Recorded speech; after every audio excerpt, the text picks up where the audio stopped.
Olá, operadoras e operadores do direito. Olá, Ney. Olá, doutora Beth Russo. Está no ar mais uma edição do TV Cidadania, um programa da Ordem dos Advogados do Brasil, seccional de São Paulo. Ney. Doutora Beth, o programa de hoje vai falar sobre o projeto de lei para flexibilizar a legislação trabalhista que o governo deve enviar em breve ao Congresso Nacional. E para debater o tema estão aqui conosco o conselheiro e presidente da Comissão de Direito Trabalhista, Eli Alves da Silva, e o coordenador do Comitê de Direito Processual do Trabalho da Comissão Trabalhista da OAB-SP, o doutor Marcelo Fonseca Boaventura. Veja também a cobertura dos eventos realizados pela OAB-SP. Sim, e nessa edição, neste programa, conheça mais sobre os serviços oferecidos pela CAASP aos advogados da capital e do interior. Acompanhe agora a mensagem do presidente em exercício da OAB-SP, Dr. Marcos da Costa.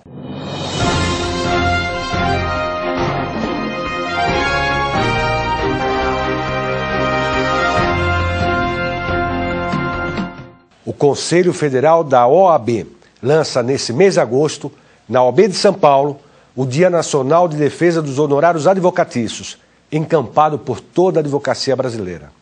Essa campanha é importante porque magistrados vêm fixando os honorários advocatícios em valores irrisórios, sem compreender a importância do papel do advogado na defesa dos direitos dos cidadãos.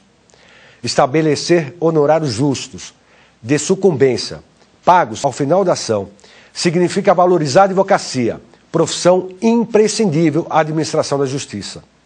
Registramos inúmeros casos, nos quais o advogado, depois de trabalhar anos em um processo, vê seu esforço traduzido em valores baixíssimos ao final da causa.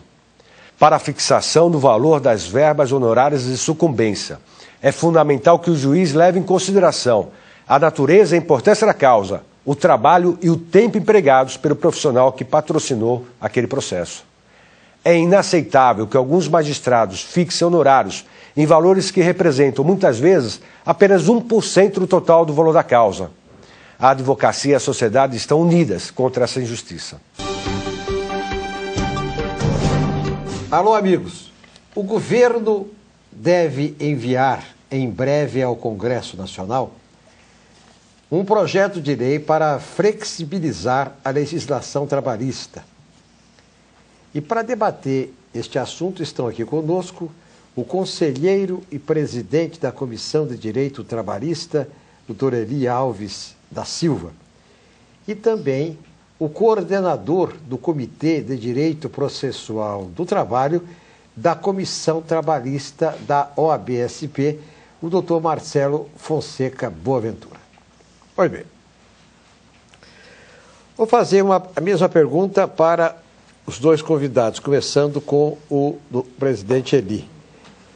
Depois, se o doutor Boaventura achar que deve acrescentar alguma coisa, fica à vontade. Os jornais dão conta, doutor Eli, que agora, daqui a um mês, em setembro, o Tribunal Superior do Trabalho, em Brasília, vai parar os julgamentos durante uma semana, porque ele quer ajustar a sua jurisprudência à evolução do mercado de trabalho. O que é isso? E depois, no rodapé dessa pergunta, vamos esclarecer que tipo de flexibilização é essa.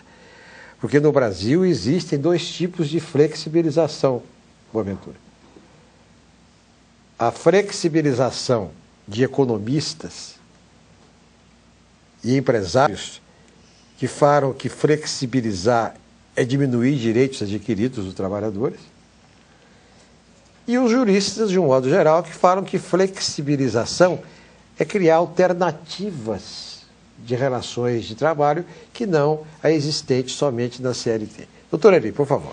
Bem, primeiramente, Ney, é uma satisfação estar aqui juntamente com vocês e dizer que, com relação a essa questão do TST, fazer uma análise sobre as questões jurisprudenciais e tentar adequá-las à realidade do mercado de trabalho e ao direito propriamente dito, é importante. Entretanto, é necessário também que tenhamos uma certa preocupação para que o TST não venha também legislar de forma transversa. Porque, a rigor, uma súmula editada pelo TST, ela tem, na prática, uma certa vinculação. Por quê? Porque muitas vezes o juiz de primeira instância pode decidir contrário àquela decisão, àquela súmula, mas isso, na verdade, pode ser até por um convencimento pessoal dele. Mas aquilo vai até ser um atraso, porque seguramente vão transcorrer todos os recursos e chegar no TST para adequar aquilo que o próprio TST já decidiu previamente. Então, acho que essa é uma preocupação que nós temos que ter, e essa preocupação deve ser ainda maior dos próprios ministros do TST com essa responsabilidade, para que realmente não venham trazer determinadas situações mais embaraçosas do que já existe. Este é um aspecto. O outro aspecto que você mencionou, e que muito bem você já introduziu, que é a questão da flexibilização do direito do trabalho. E como você disse, eu também concordo, eu tenho muita preocupação porque quando se fala em flexibilizar, isso pode ser considerado retirar direitos conquistados ao longo de uma história formada no Brasil. E é evidente que quando se discute em termos de flexibilização, diz-se muito a respeito do problema de custo Brasil. Esta questão do custo Brasil, nós temos que verificar e analisar as condições e situações econômicas para que realmente ela possa ser adequada à realidade.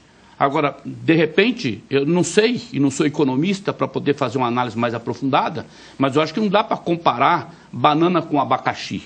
Ou seja, não dá para comparar Brasil com China, porque hoje o que nós temos de conquistas dos trabalhadores são algo de luta durante muitos e muitos anos. Já, de repente, na comparação que eu estou fazendo, não é isso que nós vemos que existe. Então, é evidente que nós vamos ter um desequilíbrio do ponto de vista do custo desses produtos e, consequentemente, você tem uma concorrência que eu diria até desleal. Então, essa é uma questão que eu colocaria do ponto de vista preliminar. No debate midiático é muito comum vir a discussão de que a CLT está superada, ultrapassada. Já alguns especialistas comentam que a legislação trabalhista peca pelo excesso, outros dizem que peca pelo detalhismo. Afinal, o que é real? A CLT ela foi criada por volta de 1943, na década de 40, então 60 anos se passaram da sua criação. E com isso, pela sua própria idade, a gente tem que adequá-la constantemente.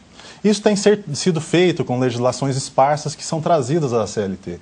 Mas essas legislações esparsas, no meu entendimento, não conseguem acompanhar o que está acontecendo na nossa sociedade. Ou seja, a evolução, as relações modificaram, todas as nuances em relação ao capital e trabalho são diferentes da década de 40.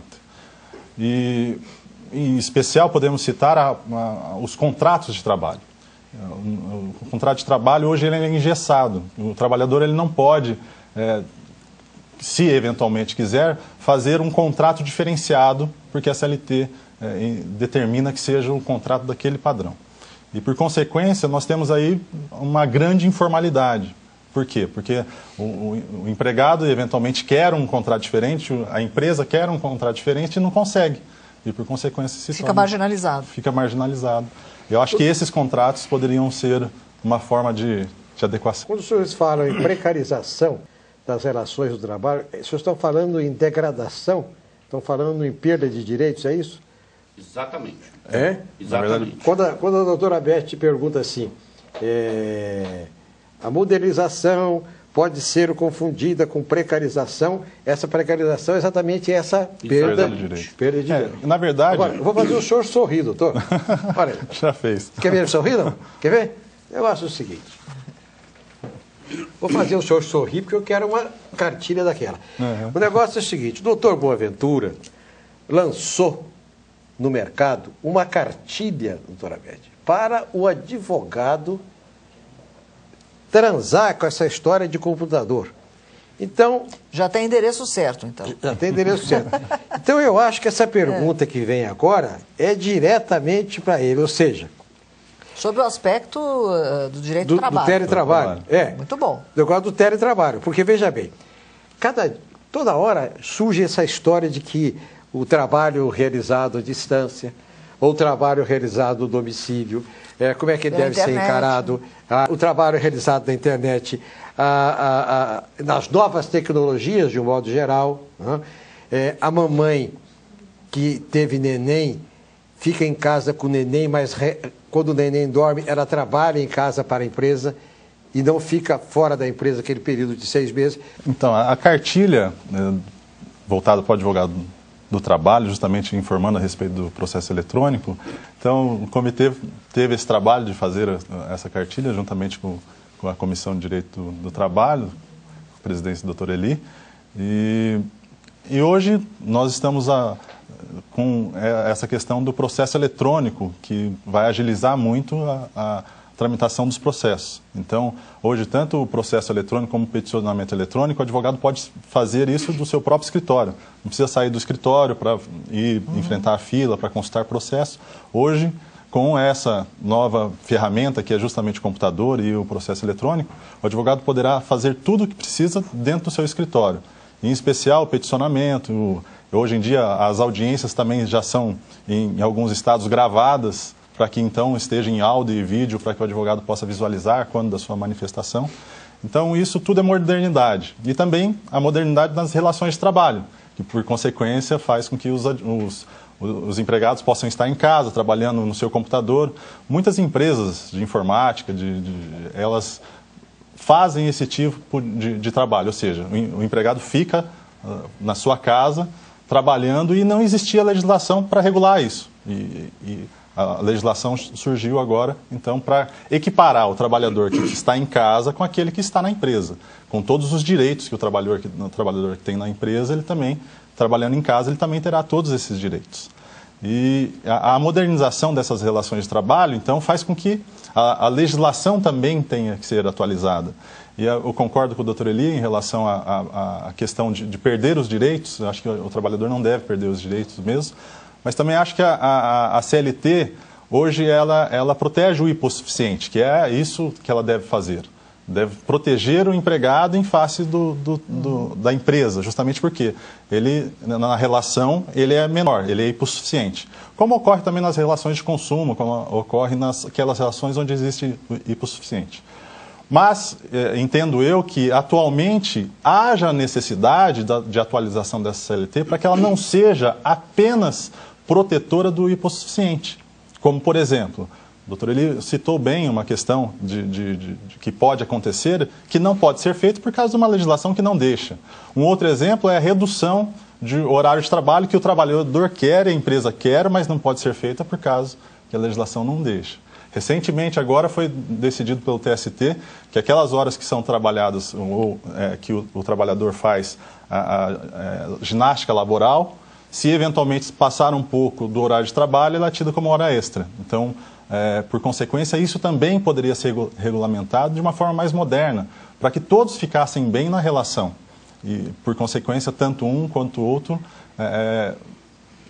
objetivando a mesma coisa, eles consigam realizá-la sem que afronte a legislação. Ney, eu acho assim, super interessante quando nós temos dois convidados e eles têm posicionamentos às vezes diversos e se complementam a todo momento, porque o direito não é exato, não é uma ciência exata, é isso mesmo, quer dizer, a gente tem que ter várias visões da mesma questão. Então, eu vou aproveitar e colocar assim em questão um assunto muito controvertido, que é a questão sindical. Afinal, ela precisa de uma reforma radical, não precisa, ou existe uma influência muito forte atualmente, um viés ideológico que vai impossibilitar essa reforma? Doutor Eli. Bem, é evidente que nós passamos pelo período do governo Lula, quando ele estava na presidência, que existia um diálogo direto entre as lideranças sindicais e o presidente. Pelo que nós temos lido e que nós temos ouvido, essa ligação direta hoje no governo Dilma já não é assim tão, diria, de linhas diretas e de portas abertas. Tem uma certa restrição nessa interação, vamos dizer assim.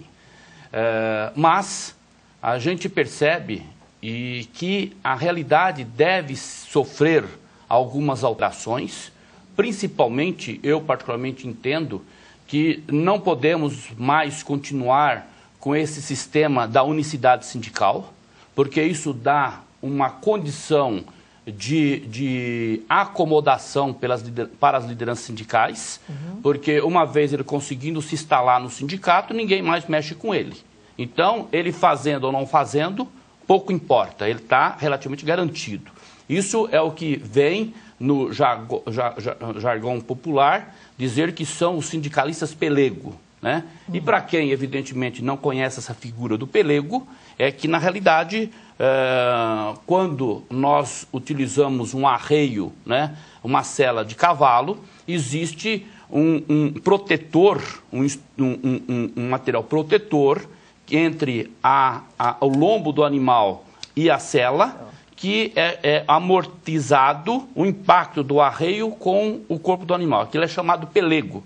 Então, na realidade, essa referência é em função disso. Ou seja, esse sindicalista que, de repente, tem aquela função de pelego para tentar amortizar o impacto de um posicionamento, seja do empregador ou seja do próprio governo. Então, dentro dessa linha, eu acredito que, com o fim da unicidade sindical, fazendo com que possam surgir mais de um sindicato numa mesma base, isso trará uma disputa maior de conquistas e de reivindicações para que aquela categoria possa fazer a sua opção de acordo com aquilo que lhe é oferecido e ele ter essa liberdade de associação.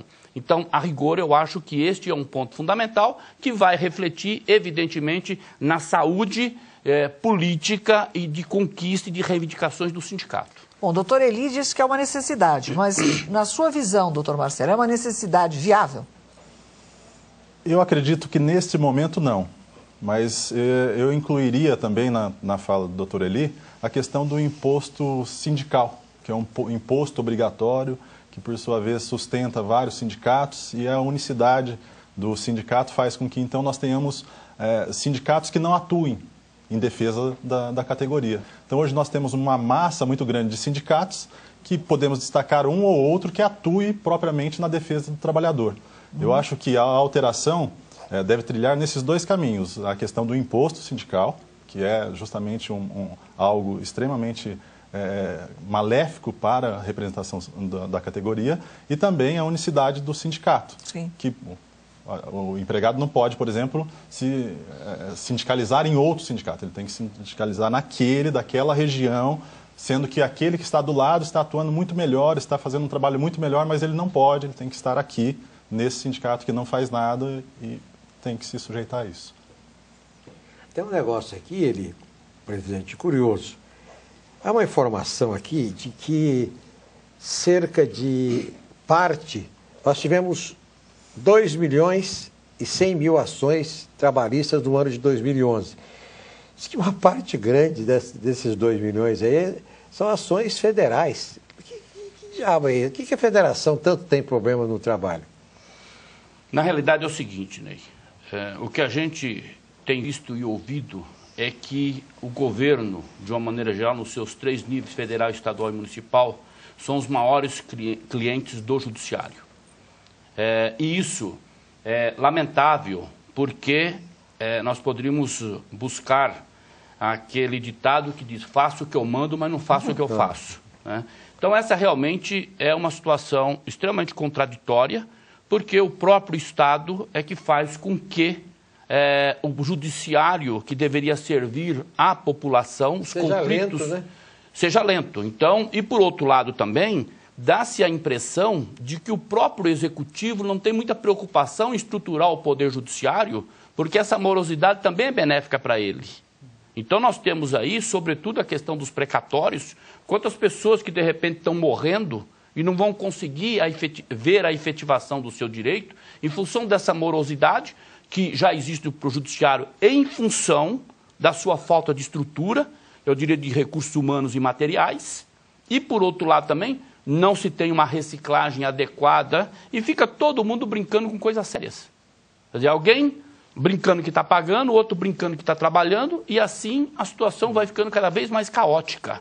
Então, na realidade, eu acredito que essa deve ser uma preocupação da sociedade.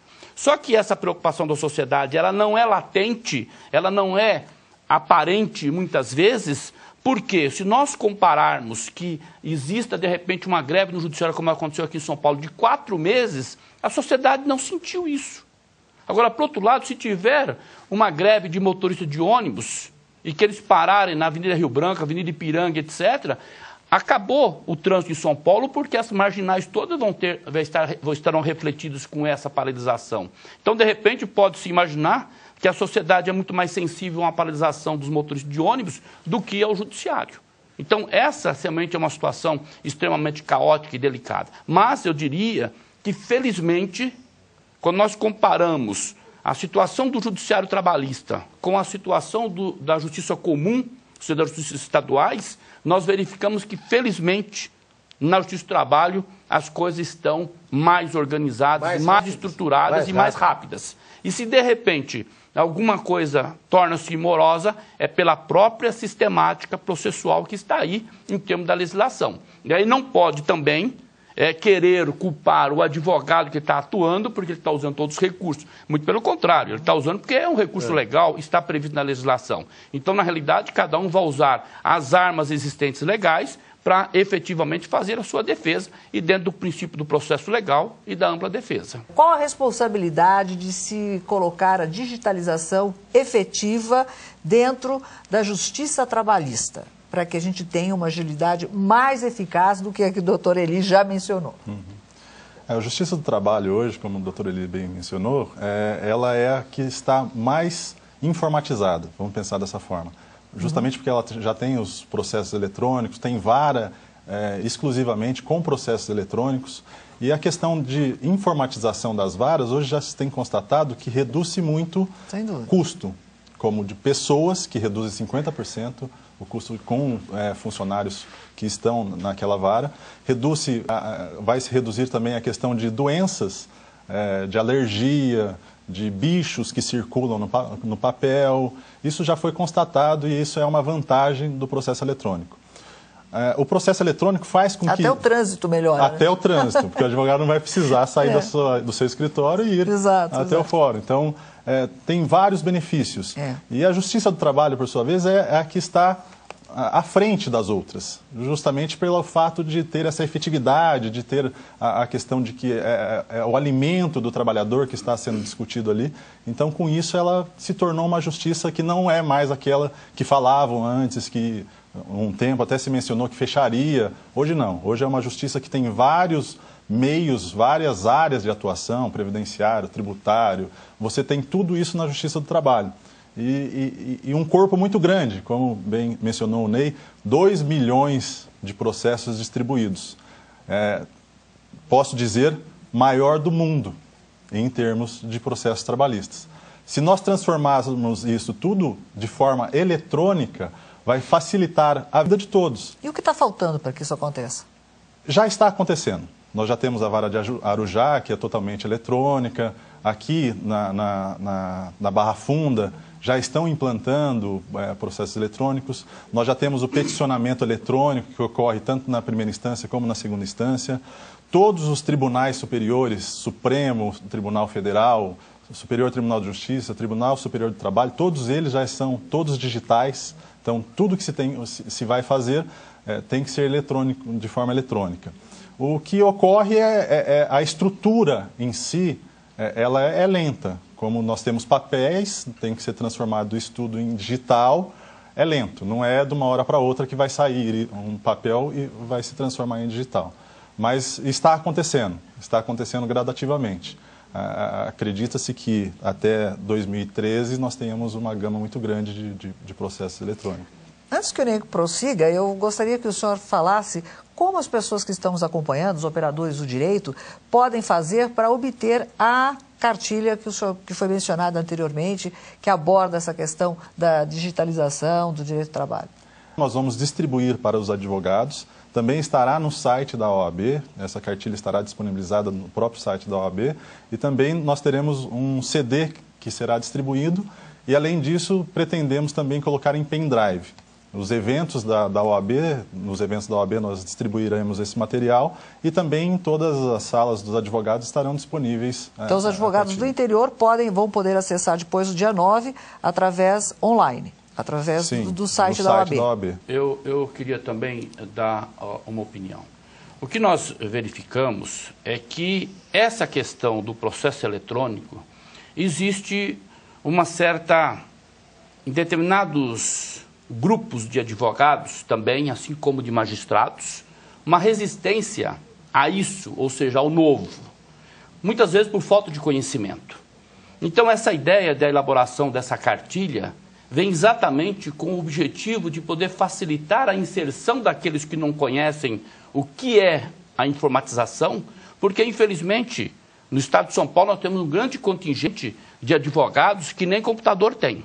Assim como tem um grande contingente que utiliza o computador como máquina de escrever.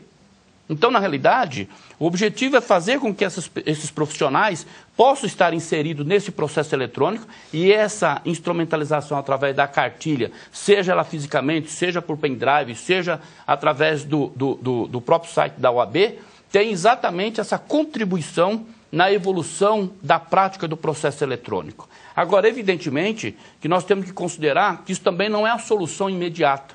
Como o doutor Marcelo falou, essa é uma questão que nós vamos ter também a necessidade de convivência com os problemas que vão surgir.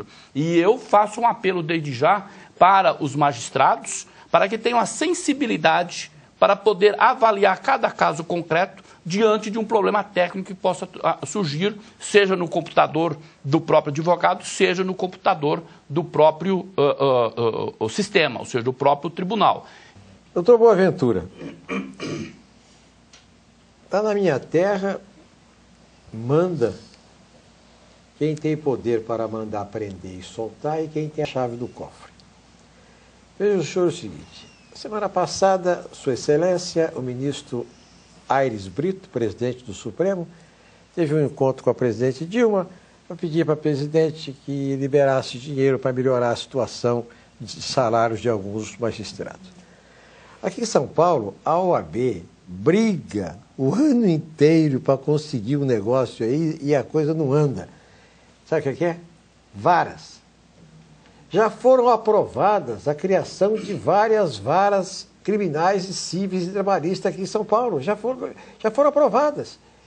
E não instala porque o governador não dá o dinheiro para instalar. Quer dizer, quem tem a chave do cofre é que manda, que não tem os poderes, não são mais ou menos iguais, coisa e tal.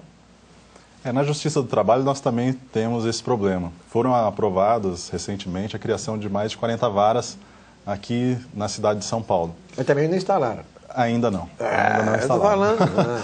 Nós estamos aí com um problema de estrutura, que não se acha o local adequado, lá na Barra Funda, onde está o prédio, onde estão todas as varas da Justiça do Trabalho de São Paulo. Entende-se que não comportam mais nenhuma vara a ser instalada. Quem cria é o Tribunal Superior, né? Do Trabalho. Na verdade, ele solicita para o Congresso aprova e essas varas voltam então para a criação do tribunal pelo tribunal. Então é lei. É lei, já está aprovado, já tem no orçamento. E uma questão que está em discussão agora é a criação dessas 40 varas de forma eletrônica, com o processo eletrônico. Então aí nós teríamos na origem, uma vara com processo eletrônico. Doutor Marcelo Boaventura, coordenador e membro da Comissão de Direito Trabalhista, presidida pelo doutor Eli, muito obrigado antecipadamente pela cartilha que o senhor vai me mandar. E eu quero agradecer ao senhor e o doutor Eli, que está sempre conosco aqui, em nome da doutora Beth Russo, em meu nome pessoal e em nome do nosso presidente da OAB-SP, doutor Marcos da Costa.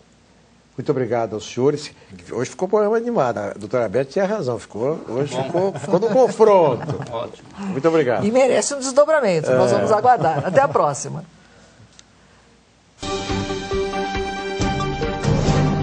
A OAB lançou no último dia 10 de agosto o Dia Nacional de Defesa dos Honorários. O Conselho Federal lançou essa proposta de se criar um Dia Nacional de Mobilização da Advocacia Brasileira em favor de honorários dignos, contra esse aviltamento que se pratica. E estamos aqui em São Paulo por tudo aquilo que São Paulo representa para o Brasil, por número expressivo de advogados. A nossa presença aqui em São Paulo é para conclamar a advocacia paulista, é para conclamar toda a sociedade paulista a respeito dessa luta, que é uma luta não de uma corporação, mas uma luta da defesa do cidadão brasileiro, que precisa ter uma defesa muito bem remunerada e, com isso, certamente, será muito mais bem defendido por parte do advogado. Uma iniciativa do Conselho Federal com a OAB de São Paulo, uma bandeira importantíssima que eu diria não só para a advocacia, para a cidadania. Infelizmente, enfrentamos algumas dificuldades de honorários fixados em processo, em valores ínfimos, aviltantes. Alguns que parecem mais uma gorjeta do que propriamente remuneração por serviços prestados por um advogado e por uma advogada. De forma que é contra esses ataques que partem, infelizmente, de alguns magistrados que não conhecem a dimensão do papel do advogado em sustentar o direito de defesa, base de sustentação do próprio Estado Democrático do Direito, é que se volta o Conselho Federal OAB de São Paulo a combater essas situações. E nós vamos fazê-lo em todos os processos onde houver aviltamento de honorários, levando essas questões, se for necessário, até o Supremo Tribunal Federal, onde nós não temos dúvida, será reconhecida a importância do papel do advogado, da advogada e a justa remuneração que deve ser fixada em cada processo. O conselheiro federal emérito da OAB, Dr. Rubens Aprobato Machado, também prestigiou o evento. Está havendo uma distorção muito grande na fixação de honorários da chamada sucumbência. Quando alguém perde, o que perdeu tem que pagar os honorários do advogado que ganhou. E alguns magistrados não percebem que isto não significa um enriquecimento do advogado, mas sim o resultado de um trabalho. E, portanto, tem que ter um valor justo. E o que está acontecendo são valores aviltantes, valores que nem um flanelinha, como disse o presidente da ordem, nem um flanelinha recebe quando ele limpa o carro. E depois de 1, 2, 3, 10 anos de luta, ele vem e recebe R$10, R$20, R$100 de honorários numa demanda altamente difícil, de grande cunho, que ultrapassou vários graus de jurisdição para ser premiado, entre aspas, com um valor aviltante. Então essa é a luta que hoje se inicia neste país em defesa não do advogado, mas em defesa de ter o advogado capaz de dar ao cidadão aquilo que a Constituição lhe garante. A campanha irá atingir as 27 seccionais do Brasil e tem o objetivo de conscientizar os operadores do direito sobre a importância de valorizar a profissão com honorários que representem dignamente o papel do advogado. O lançamento dessa campanha é fundamental nos tempos de hoje, tempos bicudos que a advocacia vive, em que autoridades dos mais diversos segmentos, autoridades policiais, judiciárias, de outras instituições, praticam atos ofensivos à advocacia e à prerrogativa da classe em geral. E os honorários não fogem a essa regra. Os honorários têm sido alvo de estabelecimento, de fixação em níveis aviltantes, em níveis que não são condignos com o exercício da advocacia. A todo trabalho é devido à remuneração, mas uma remuneração digna, uma remuneração justa, que faça com que o profissional mereça aquilo pelo efetivo desempenho, pelo seu efetivo esforço na defesa de terceiro, porque o patrocínio da causa conferido ao advogado nada mais é do que a representação do direito material pertencente a outra pessoa. Então a fixação de honorários deve ser sempre uma medida justa, digna e não pode ser aviltante. Daí o lançamento dessa campanha de combate à fixação em níveis inadmissíveis é fundamental para a guinada dessa condição atual e novos rumos no enfrentamento dessa matéria. Advogados, estagiários e estudantes de direito assistiram na OAB São Paulo a uma palestra sobre as medidas cautelares que substituem a prisão, uma novidade no direito criminal brasileiro. O palestrante foi o advogado criminalista Marcelo Sampaio Soares. O intuito da lei com isso era tentar melhorar a situação caótica do sistema prisional e fazer com que a prisão fosse a última ratio. A última solução seria a prisão. Que é o que está acontecendo aqui, as medidas cautelares que servem para ser aí uma solução intermediária entre a prisão e a soltura, ela está sendo aplicada mais com relação à fiança. E aqueles que não têm condição de pagar a fiança estão permanecendo presos. Com isso, o intuito de desafogar o sistema carcerário não foi atingido. As prisões cautelares aumentaram em 4% nesse ano. Consequentemente, não atingiu o objetivo da lei, e os juízes estão aplicando muito mais a fiança, e aqueles que não têm condição de pagar continuam presos, fazendo com que cada vez mais só o pobre fique preso, que é um absurdo, que é injusto. Marcelo Soares lembrou que as medidas cautelares estão em sintonia com a Constituição Federal, que é de 1988, mas a cultura jurídica no Brasil ainda está amarrada ao Código de Processo Penal, que é bem mais antigo. Agora, em 4 de julho, completou um ano. Ainda é uma questão muito nova, né? Nosso Código de Processo Penal é de 1941. Com essa lei, buscou-se aí uma adequação à Constituição Federal, que é uma Constituição moderna, e o Código, obviamente, por ser de 41, era ainda um código fascista.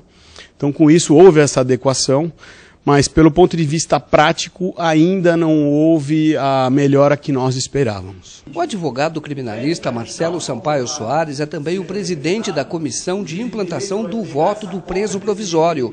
Embora este seja um direito do detento sem condenação, no estado de São Paulo ainda é pequeno o número de presos que votam. Infelizmente, muito aquém do que deveria ocorrer. Nas últimas eleições, o número de presos que votaram ainda é um número pequeno.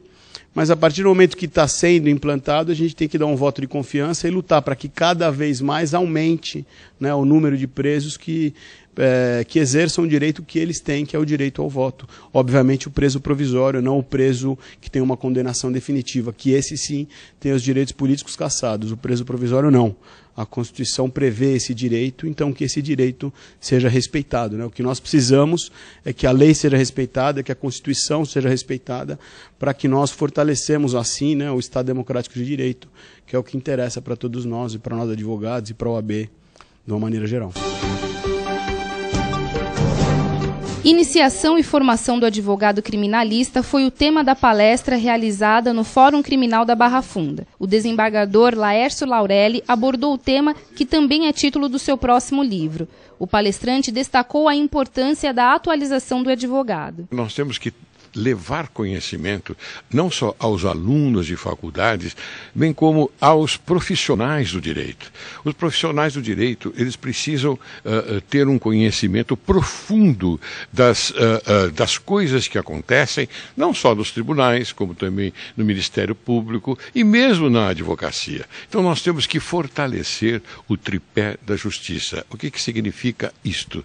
Tripé da justiça: advogado, que é aquele que provoca o judiciário para que o judiciário dê uma resposta à sua solicitação, ao Ministério Público, que também provoca na área criminal, não é? E ao judiciário. Este é um projeto piloto que nós estamos fazendo aqui dentro do Fórum da Barra Funda, que vem dando certo, um resultado muito positivo. Nós estamos descentralizando o Departamento de Cultura e Eventos, levando as palestras para os fóruns, e já estamos iniciando aqui pelo Fórum da Barra Funda, já é a 6ª palestra que estamos fazendo aqui, e cada vez é uma surpresa, porque o público tem aumentado, a resposta é muito positiva e devemos estender agora para os outros fóruns da nossa cidade.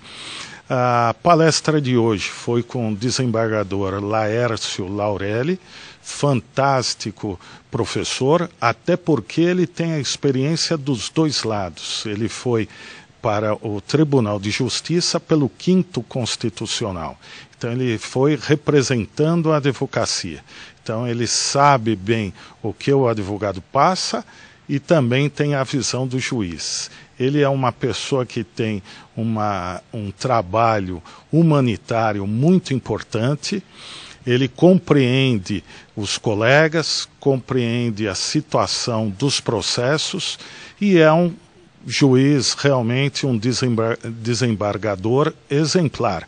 Recebe a todos com a mesma atenção e não se furta a qualquer atendimento. Ele é um ícone nessa classe da advocacia, dos juízes, que deveria seguir o exemplo dessa grande pessoa para que nós pudéssemos melhorar ainda mais o judiciário.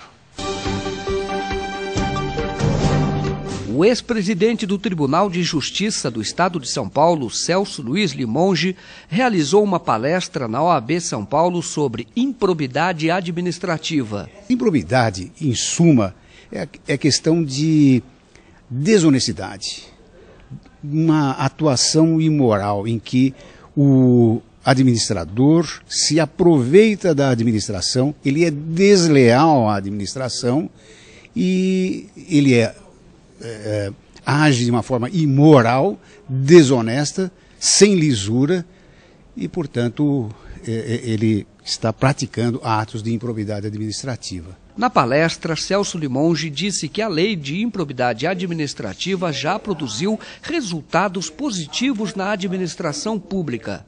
Há várias condenações e existe desde logo, claro, com a aplicação da lei, com as condenações, há um sentido pedagógico da lei.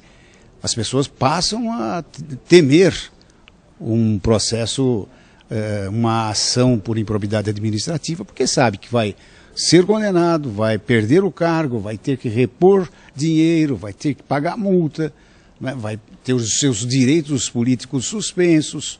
E isso, afinal, é uma coisa que é devastadora na vida de uma pessoa honesta, não é? O ex-presidente do Tribunal de Justiça do Estado de São Paulo diz que a moralidade pública ainda depende da aprovação de novas leis, principalmente a da reforma política. Mas hoje, no Congresso Nacional, o tema não é sequer debatido. Celso Limonge entende que os erros começam no financiamento das campanhas eleitorais. O financiamento de uma campanha política é algo exorbitante, é uma quantia de vulto, não é?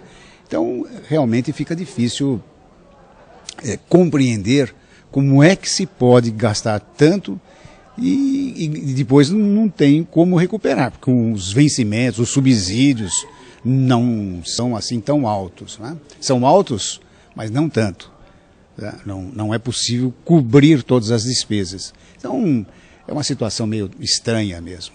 Eu não sei se o financiamento público resolveria, porque no fim das contas vão continuar os financiamentos particulares e ilícitos.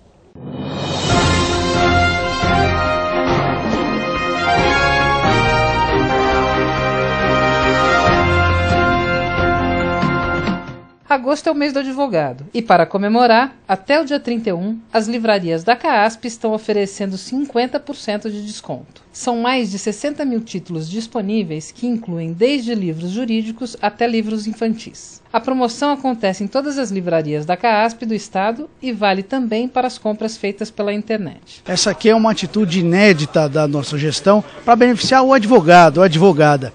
Nesse mês do advogado, todos os livros na livraria CAASP, da São Paulo, no litoral e no interior, vão estar com 50% de desconto. Nós lançamos a campanha no mês do advogado, até quem já estudou paga meia. Portanto, queria convidar os colegas advogados, inclusive os estudantes de direito inscritos na OAB, que também podem utilizar os benefícios da CAASP, todos os livros com 50%. Livros jurídicos, livros não jurídicos, de idiomas, para que a gente possa, assim, capacitar o colega, para que ele tenha sucesso profissional e que a sociedade seja cada vez mais bem atendida. Com isso, nós damos sucesso ao advogado e, ao mesmo tempo, fortalecemos e valorizamos cada vez mais a advocacia. Esse ano nós tivemos vários eventos, a CASP tem feito um trabalho dinâmico para poder atender cada vez melhor o advogado. Inauguramos vários serviços. Um desses serviços que nós temos são os exames médicos, nós temos a campanha de saúde, nós temos vendas da farmácia, mas a campanha da livraria que nós fizemos, que é um fato histórico, ela tem sido um sucesso. Então eu queria aqui aproveitar esse espaço para convidar o colega também a utilizar os nossos canais pela internet. Você pode usar o caspshop.com.br ou pelo telefone aqui na capital no 3292-4400. As nossas vendas superaram muito, nosso movimento aumentou estrondosamente, portanto eu convido o colega que venha logo, que aproveite a promoção, que é o momento de renovar a biblioteca, de melhorar o conhecimento, para que ele possa, dessa maneira inédita, somar mais um dos benefícios. Nesses últimos 2 anos nós inauguramos novas seções, ampliamos livrarias, abrimos novas livrarias, tudo para capacitar o colega. E um dos pontos importantes foi a cessão de novos mercados de trabalho, porque grande parte dos advogados militam nas áreas tradicionais e faltam profissionais na área internacional, ambiental, arbitragem e, portanto, na livraria nós também colocamos uma seção específica. Portanto, aqui não é apenas o objetivo de adquirir o livro, mas também ter uma consultoria sobre áreas que estão em ascensão e que possam gerar ao colega muito mais sucesso profissional. Eu queria também aproveitar e registrar aqui os agradecimentos e homenagem a todos os funcionários da CASP no estado inteiro, aos advogados que têm feito essa campanha um sucesso. Quando nós da diretoria da Caixa resolvemos abrir essa promoção dos 50% da livraria, eu como diretor da livraria apresentei a proposta, os nobres colegas da diretoria concordaram com ela porque era em prol da advocacia. Eu quero dizer aqui o meu muito obrigado a vocês, colegas advogados, estudantes que têm vindo às livrarias, é um prazer recebê-los. A vocês, colaboradores da Ordem, a vocês, funcionários, também meu muito obrigado. Todo esse trabalho só tem significado quando tem o carinho de vocês e a recepção. Muito obrigado a todos vocês e desejamos parabéns por esse mês que é nosso. Parabéns pelo mês do advogado, parabéns à sociedade, porque cidadania só se faz quando tem um advogado a lutar pelos direitos de cada cidadão. Parabéns, feliz mês dos advogados a todos nós.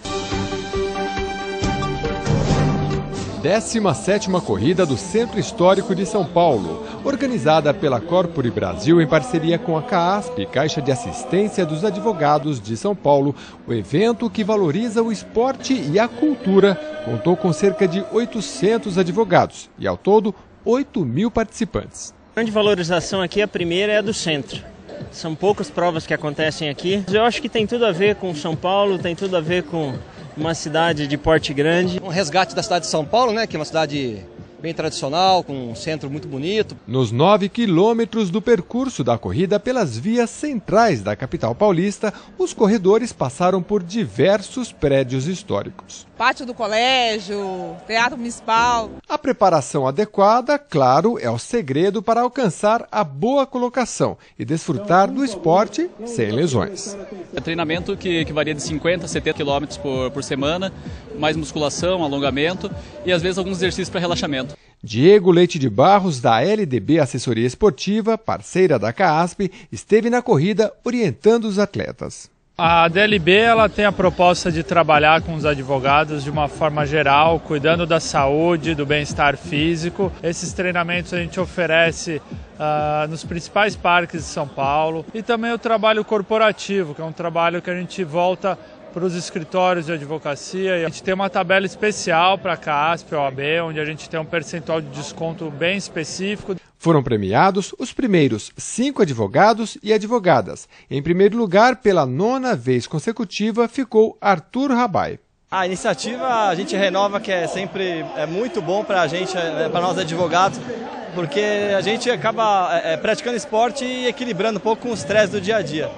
E ganhar de novo é sempre uma primeira vez de novo, a gente treina, né? A gente tem que estar se superando, porque também o tempo vai passando, né? E é sempre bacana e sempre muito assim, gratificante. Os demais premiados foram, em segundo, Samuel Godoy, seguido por Marcos Roberto Falsetti, Renato Eduardo Oliveira e Newton Soares Kiel.